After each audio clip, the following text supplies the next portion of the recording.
بسم الله الرحمن الرحیم.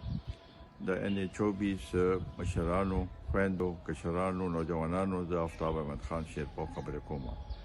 تاسو ته خو د دې علاقې چې کوم خدمت ما کړی دی هغه تاسو ته پته ده. زمونږ همیشه دا خواهش پاتې شوی چې دې علاقې د خوشحالۍ او ترقۍ لپاره مونږ هلې ځلې وکړو.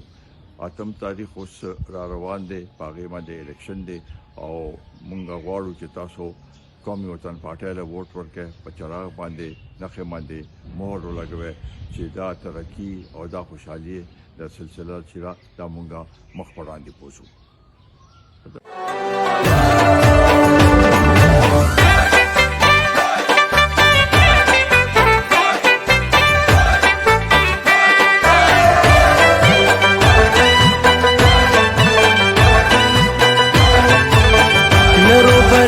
شنورور ولی غاړي وغدا قومي وطن پټي غاړي لرو بره او شنورور ولی غاړي وغدا قومي وطن پټي